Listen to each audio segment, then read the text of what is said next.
Hello everyone. Um, Today I'm gonna talk about something that I think I mentioned before. Okay, and it's common knowledge. And common knowledge is the stuff that um, I know, and I know that you know, and maybe we know that some other person know, and so on and so on.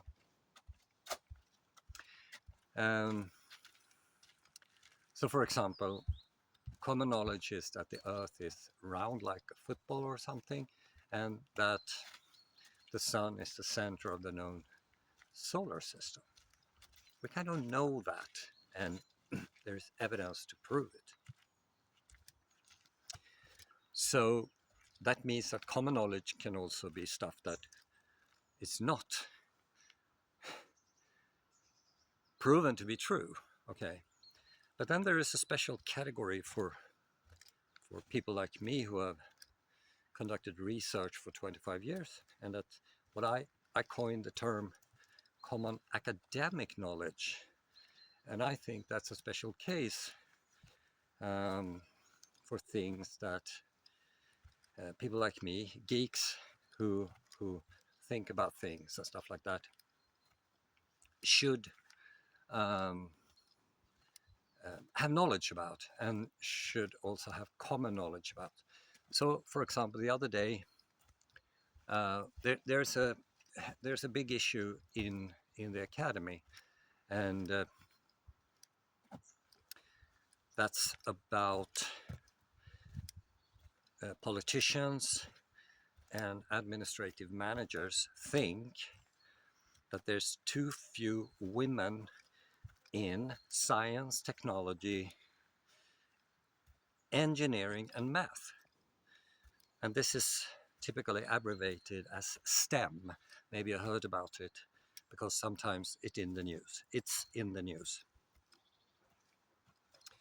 And there's an explanation for that. And it's biological, okay? So it means that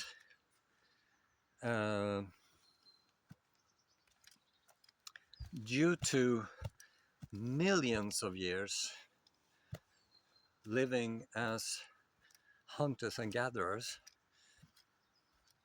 in the nature, men and women had evolved to have different preferences. And the implication for that is that, uh, in democratic countries,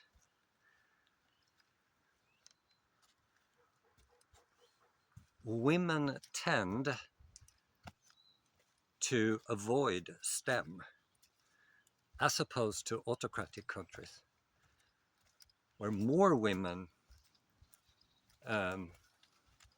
sign up to study STEM-oriented educations and stuff like that. So this is strange, because, and it's called the gender equality paradox, because people expect that if we have free choice, men and women should opt for similar career choices. And what politicians and university administrators do is that they blame pale middle-aged guys, and this is people like me, and this is how the story goes. The reason why young women, there's fewer women in the academy, in the STEM segments of the academy, is that guys like me prefer to socialize with older men and women who usually are kind of grumpy. We are. I know, it sounds crazy, but that's how it goes. And what they do, they reject the gender equality paradox. So in 2019, the dean, she's just like a higher middle manager at the faculty I worked with, she arranged a seminar called Unconscious Bias. And of course, because I'm an expert on psychology, she avoided me, and that was strange. But it has little to do with I'm in Finland and I'm from Sweden, so I can talk about that in another video. Instead, she assigned a professor, a female professor in physics, who also subscribed to feminism. And feminism is a Marxist thing, claiming that capitalism and men, suppress women's opportunities. I know it sounds crazy, but this is how it goes.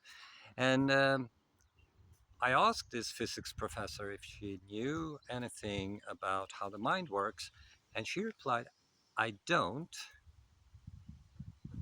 But then she said that she keeps arguing about this unconscious bias, and basically said that if I and other men don't accept and understand that we suppress young women, we have to be schooled. I think they call this a concentration camp in Soviet Union and in Europe. So why is this happening? Well, at first glance, you could blame the dean because she's the highest administrative manager, and so she also has a PhD, not in psychology but in economics. But she should know better. But the true explanation is that this is a political thing.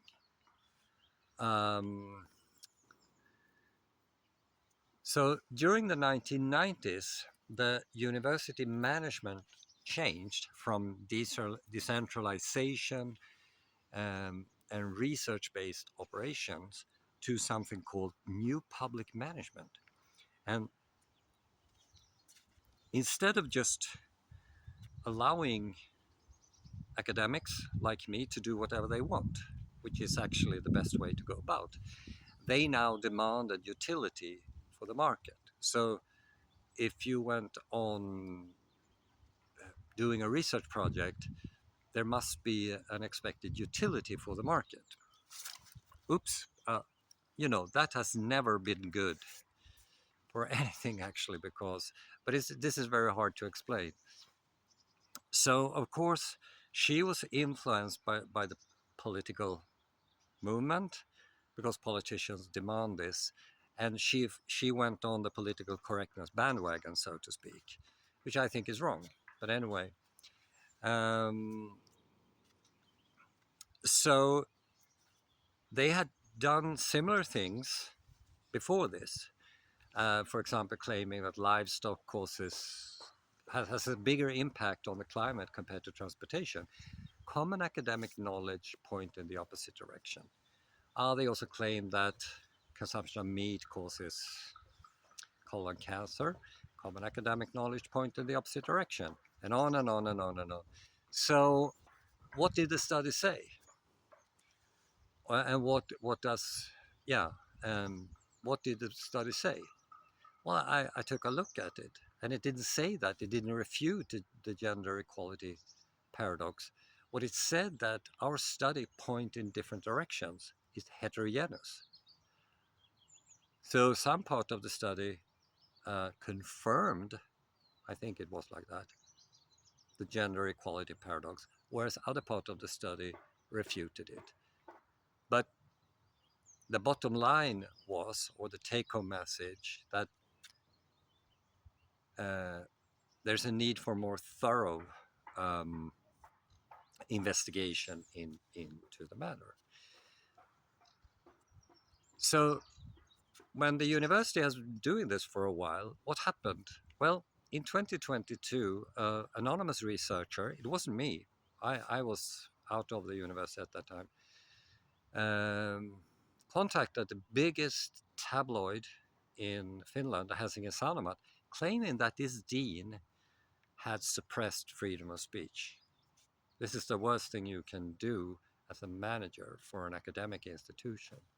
And the year after, that is August 2023, that's a year ago, the same tabloid reported that the research at the university has collapsed. So why is this happening? Well, as I said, research is kind of special. You have a bunch of geeky people like me who have this idea, and we need to be left alone to do our thing and that and to own our own projects. So the key aspect is to establish a work climate for what science is about, exploring to discover and generative learning. So what seems to be the matter in this case is that for a very long time, the work climate has deteriorated at the university, and that's nothing good about that. That's bad. And also, uh, when things doesn't work, they want to blame it on white middle-aged guys like me. Doesn't make sense at all, of course. So will they improve? Who knows? Because the future is always uncertain. But my take is that the management, the rector, and the deans uh, must change their mind about how they manage the university to give more decision-making power to the research leaders. I used to be one. I run my own project, but and I think that's where you can reignite exploring to the willingness to explore, to discover, and generative learning.